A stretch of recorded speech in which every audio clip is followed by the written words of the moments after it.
He's divorced, so we are educated, progressive people. हम modern लोग हैं, हम समझते हैं कितना बड़ा है एज में। क्या फर्क पड़ता है कितना बड़ा है Raj? Age is just a number. I want him. Hello everyone and welcome to RK review. तो आज हम बात करेंगे इसी फ्राइडे एक और रिलीज की जिसका नाम है दे दे प्यार दे 2।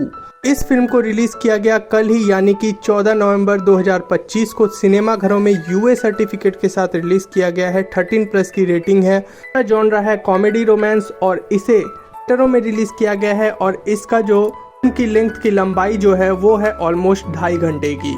ये फिल्म 2017 में आई दे दे प्यार दे का ही सिक्वल है।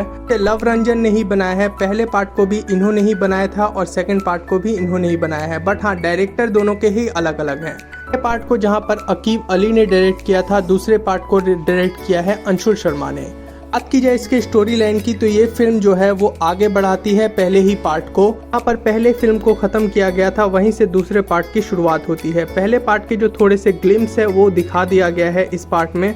आप चाहे तो इसे डायरेक्टली देख सकते हैं या फिर आप चाहें तो पहले पार्ट को देखकर फिर दोबारा दूसरे पार्ट को देख सकते हैं। स्टोरी लाइन पहले की कुछ इस तरह की थी कि जहाँ पर एक जो 50+ ईयर्स का जो एक बिजनेसमैन है उसे एक्सीडेंटली किसी से प्यार हो जाता है। वो लड़की जिसे उससे प्यार होता है वो ऑलमोस्ट उसके आधे उम्र की होती है। इसके बाद कॉन्सिक्वेंसेस कैसे बनते हैं, क्या होता है, यही जानने के लिए आपको ये मूवी देखनी पड़ेगी। पहले वाले पार्ट में जहाँ पर जितने बढ़िया तरीके से ह्यूमर को प्रेजेंस किया गया था या फिर जिस तरह के सीक्वेंसेस बनाए गए थे, कॉमेडी सीक्वेंसेस जिस तरह के थे, वो फिल्म वाकई में काफ़ी बढ़िया थी और देखने में अच्छी भी हल्की फुल्की रोमांटिक कॉमेडी लग रही थी।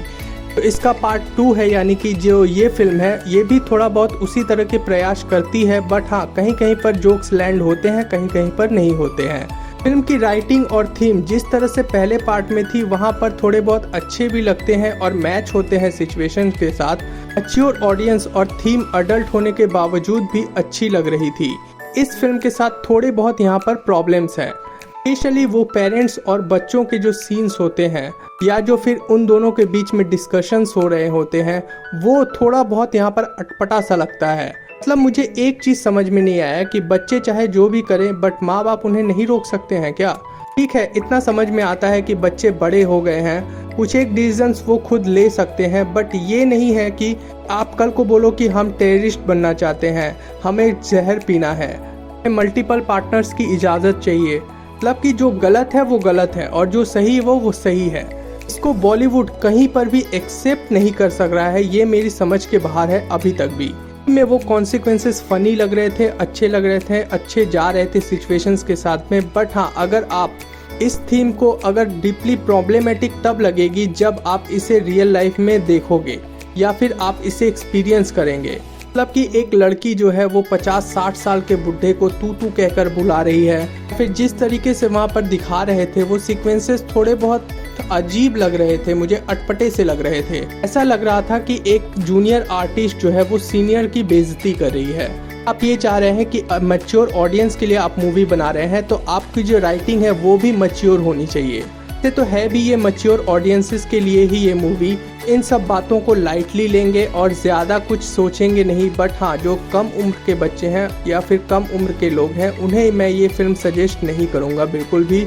उन पर एक गलत इम्पैक्ट बन सकता है। स्क्रीन प्ले की बात की जाए तो फर्स्ट हाफ इसका काफ़ी बढ़िया है, फनी है और राइटिंग भी अच्छी लगती है, बट हाँ प्रॉब्लम स्टार्ट होता है सेकेंड हाफ से। वहाँ पर स्क्रीन प्ले ऐसा लगता है कि बेवजह बस खींचे जा रहे हैं। फिल्म की लेंथ काफ़ी हद तक एडिट की जा सकती थी, लेंथ भी काफ़ी कम हो सकती थी, बट हाँ इसे बेवजह खींचा हुआ ही लग रहा था। तो ऐसा लग रहा था कि बस किसी तरह से क्लाइमैक्स आ जाए देखने के लिए। और हाँ जब तक वो क्लाइमैक्स आता है वो काफ़ी बढ़िया लगता है। वहाँ पर एक ट्विस्ट दिखाया गया है, वो ट्विस्ट काफ़ी बढ़िया लगता है और हाँ वो काफ़ी हद तक आप लोग कहीं पर भी ट्विस्ट एक्सपेक्ट नहीं कर रहे होंगे जिस तरीके से आता है। बीजीएम इस मूवी का अच्छा ही है, सॉन्ग्स थोड़े बहुत सुनने लायक हैं, बट हाँ उतने अच्छे नहीं है कि आप बाहर आकर गुनगुनाएंगे।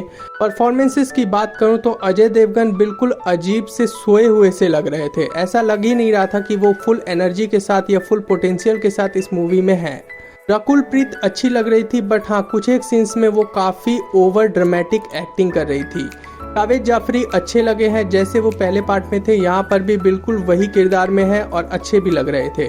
जान जाफरी काफ़ी बाद में आते हैं, बट हाँ वो भी रकुल प्रीत के साथ ही ओवर एक्टिंग करते हुए ही नजर आ रहे थे। कहीं पर भी वो टैलेंट नजर नहीं आ रहा था उनमें हंसाने वाला।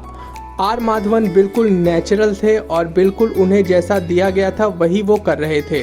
बाकी के सपोर्टिंग कास्ट में गौतमी कपूर, इशिता दत्ता, भासनी मुलाय इत्यादि सभी ने अपना काम अच्छे तरीके से निभाया है।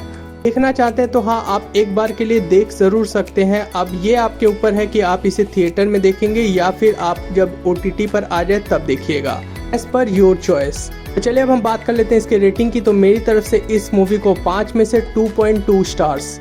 दोस्तों, अगर आपने अब तक इस मूवी को देखा है तो आपको कैसा लगा ये मुझे नीचे कमेंट में करके जरूर बताएं। और हाँ, जाने से पहले अगर आपको ये रिव्यू अच्छा लगा हो तो वीडियो को लाइक कर दीजिए, शेयर कर दीजिए और हाँ, चैनल को सब्सक्राइब करना बिल्कुल मत भूलिएगा। और हाँ, वो नोटिफिकेशन का घंटा जरूर दबा दीजिएगा जिससे मेरे आने वाले वीडियोस के बारे में आप सबको पहले से पता चले।